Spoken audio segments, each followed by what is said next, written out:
한일 관계의 전환점이 될 중대 사안이 오늘 일본 강요회의에서 결정됩니다. 전략물자 수출심사 우대국, 이른바 화이트리스트에서 한국을 제외하는 조치입니다. 양국 외교장관 담판도 결렬된 만큼 강행 가능성이 높아졌습니다. 화이트리스트 제외국은 안보상 신뢰할 수 없는 나라로 한국을 우방으로 인정하지 않겠다는 뜻으로 받아들여집니다.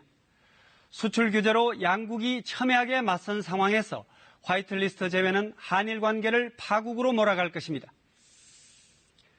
일본 정부의 화이트리스트는 미국과 유럽 등 27개국으로 아시아에서는 한국이 유일합니다. 화이트리스트에서 배제될 경우 수입에 영향을 받는 전략물자는 천여 개 품목으로 파악되고 있습니다.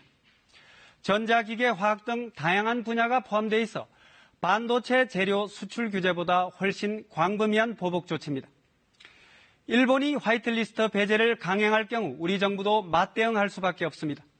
정부는 이미 단계별 대응 시나리오까지 준비해 놓고 있습니다.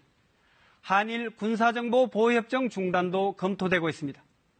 더불어 우리 국민들의 반일 감정도 더욱 높아질 것이고 일본 상품 불매운동도 가속화될 것입니다. 일본 관광 등 민간 분야의 교류는 더 얼어붙을 것입니다. 한일 관계가 수교 이후 최악의 국면으로 치닫게 되는 겁니다. 일본도 큰 피해와 타격을 입을 것입니다. 두 나라가 어느 한쪽의 일방적인 우위가 아니라 상호 보완적으로 밀접하게 얽혀있기 때문입니다. 실제로 한국인들의 방문이 줄면서 일본 관광 산업이 피해를 보고 있고 한국과 거래하는 일본 업체들의 손실이 가시화되고 있습니다. 아베 정권의 무리수에 일본 내에서도 비판 여론이 나오는 이유입니다. 국제 여론도 일본에 싸늘합니다. 그간 한일 갈등의 거리를 두었던 미국 정부는 화이트리스트 배제 중단 등을 촉구하며 중재에 나섰습니다. 한미일 외교장관 회담도 오늘 태국에서 열릴 예정입니다.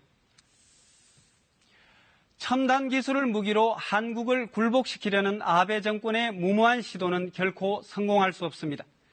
일본 정부는 명분도 실익도 없는 화이트리스트 배제 방침을 즉각 철회해야 합니다. 자유무역을 외교 보복의 수단으로 휘두르는 정략적 발상은 한일 관계에 돌이킬 수 없는 후유증을 남길 것입니다. 뉴스 해설이었습니다.